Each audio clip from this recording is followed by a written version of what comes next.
that? I want to see he's that tall. All right, we'll see. Yeah. We'll see. Yeah. Looking at it from here, I could just put the extender on. Thomas, we're streaming, so everything can be heard right now. Okay. Yeah, I wanna so see are if we. Yeah. Are you saying anything that would be? Did I say anything that Yes, was... it's Chris Kroll here. I'm You know, ready to and PowerPoint 6. Thomas, Jesse says, I don't want to push while you are making jokes. Well, we're not on TV yet, are we? Yeah. Or we're not on the Or web not yet. on Are you on the web? There's Seminole that, County. there's saying they're about to start pushing. Oh, okay. Then I ain't going near the mics now. Yeah. Step away, Frank. Step away. I love my job. Right. Can no longer have fun. Yeah, I might have to bring that down a hair. No. You're fine. Nah, Thank Are you. you talking to me? Thank you for Now considering that I'm that. looking at it. Hold on. Let me check. Ultrasound. No. Right? No, that's not him. Oh, that's not None him? of them are him. Oh. I thought dude in the green was him. Stabbing process? No. I guess you could call it that. If he stands on the pavement, he'd be fine. Yeah, hopefully it doesn't get clipped by a car. Awesome. Thank you, sir. Thank you. Because we're in a high trafficked area. Well, you never know. It only takes one. God, Frank. Could be that biker that rolls by, he takes him out. You're right. Exactly. Or an electric scooter. That's what I'm saying. Those things are dangerous. Well, that's I'm like he's gonna. 4 days in the hospital. I smile and nod. Me too, but I think It's Friday. This is a simple story. I mean, it's How about going that's like up back to Mozilla, but then I see this gas station way right here. It's out there, had some more right by now. which gas station? It's about 20 minutes away. Yeah, BP. I was sitting there and then I was like, hey, where are you? Still in the Why did he say you're right there? Christmas. But I wasn't in Chuluota. Where I was at, I was in Vietnam. I ran into it the other day. The sheriff's gonna do this. Pretty much sooner with They're the like, why camera. did you stay down? Because I figured you guys would tell me about it. Smart. It's a little bit better, but it's. I want to get back in. I did a lot, so. Thomas, if you're going to concentrate on getting her and getting mini pack edited, go ahead. black SUV, I think. Are the editors got it? Okay. It's just a vote, so we'll have to. Yeah, she took that off our shoulders because of the streaming, Well, that's why they sent me last year. internet, like service is not that great.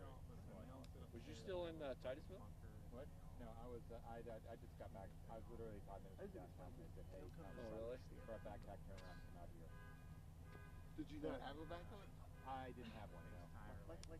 No, the There he is. Yeah, I had it, and now it's too low. I know. See, Frank? Now it's too low. I guessed Well, right. Look at him. I guessed right. I'm just you messed it. I just Oh, see, now it's my fault. I mean, Is that the same thing as girl math? no, you had it up there and then you brought it down. Because it was your suggestion. He's here. You guys set? Yes. Hey, Lauren, you ready? He's here. I'm out. I'm Oh, done. yeah, it's well down. There you go. Perfect. Might want to tighten that up. Car could come by, the vibrations could make it. Hey, that's the world I live in. Possibility. Oh, don't do this. Don't do this. Guys, focus pans. Huh? Like that could start a fire. Don't do that. You know how many house fires I've been to?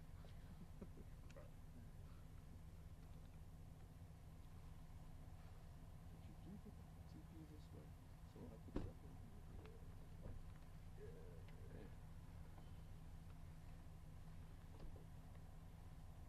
Appreciate it, Mr. Lowell.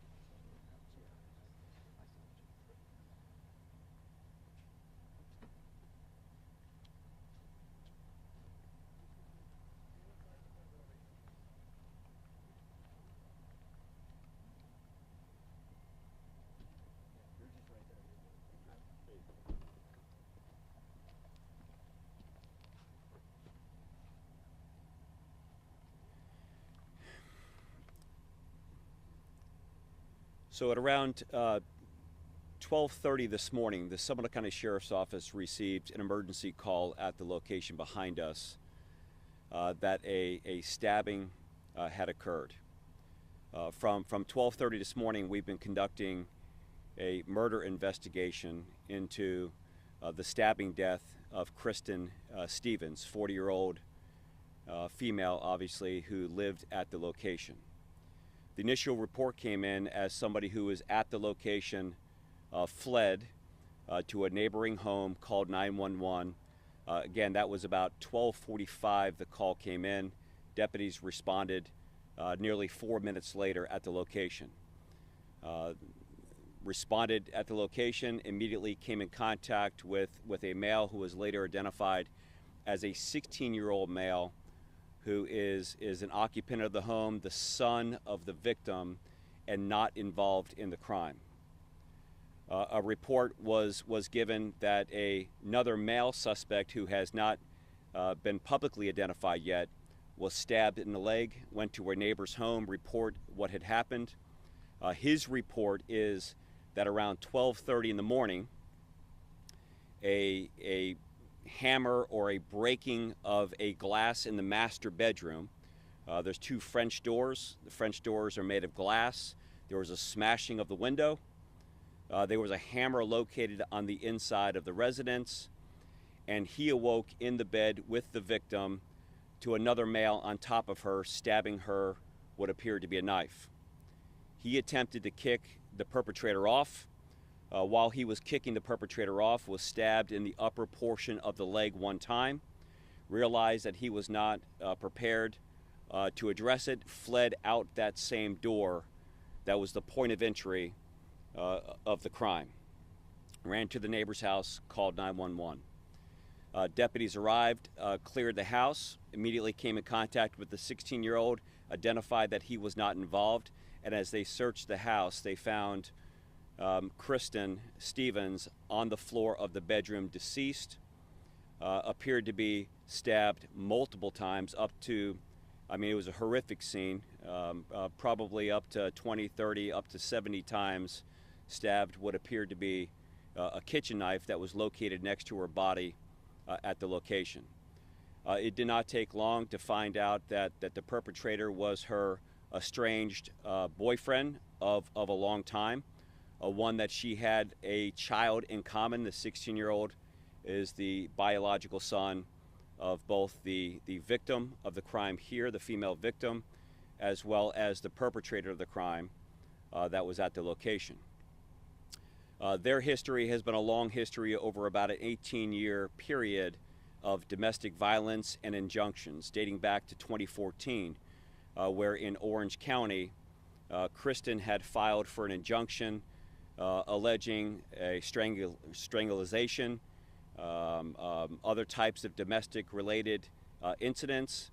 That went to court there. There was an injunction filed in Orange County. There were, again, in 2022, was a domestic violence call that occurred when they were traveling back from a boating incident at the coast. Deputies responded to the location and ultimately made an arrest on Kristen as the perpetrator after she had scratched the face of the estranged boyfriend, James Lindsay.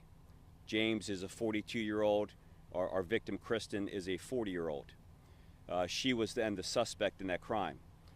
More recently, on November 6th, the early morning hours of November 6th, she was again a victim of a battery here, where deputies responded after allegations that he climbed on top of her as they were living here together.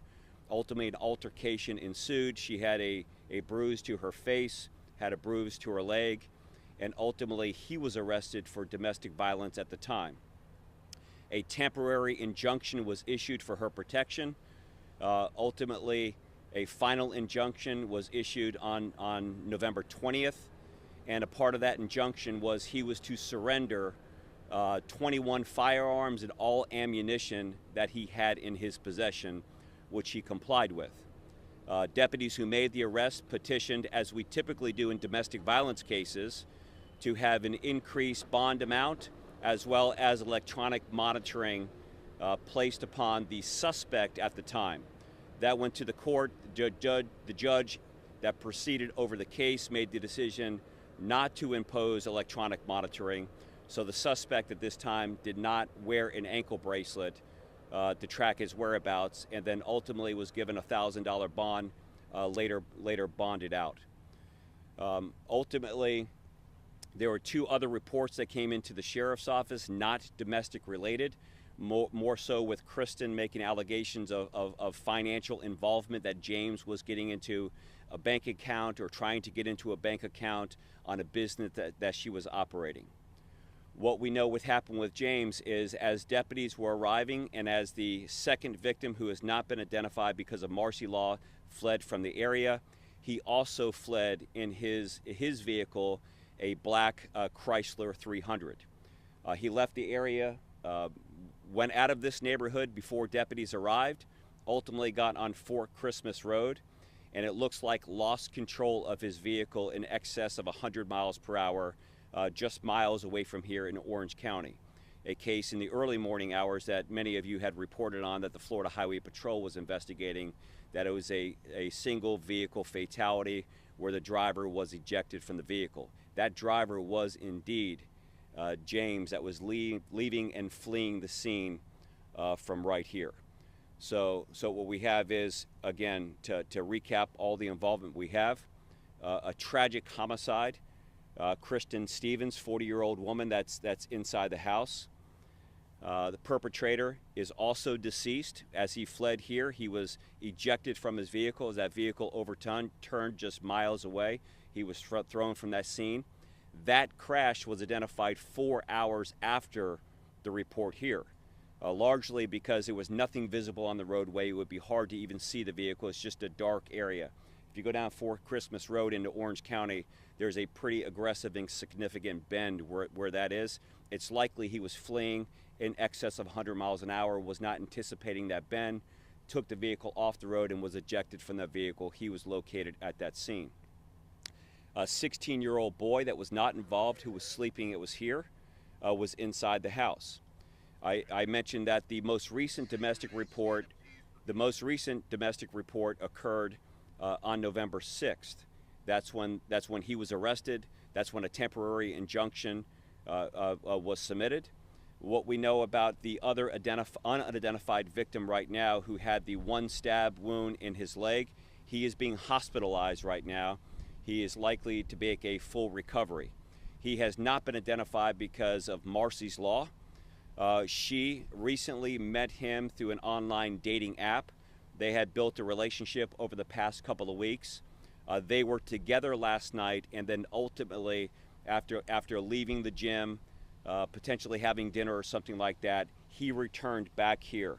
The son, 16-year-old son, was already asleep by the time they got back here. We're thinking that they got back around 10 o'clock or a little bit after 10 o'clock, a couple of hours before the estranged boyfriend broke in through the glass window in the back, again, smashing the window, what looks like a hammer, immediately coming in, jumping on top of her, on top of the bed, stabbing her numerous times. When the other victim saw that, tried to kick the perpetrator off, was stabbed in the leg. He fled out that back door, went to a neighbor's house, called 911. Deputies arrived 4 minutes later. We're on scene, we assess, and we've been out here ever since doing forensic examination. Our team is still here.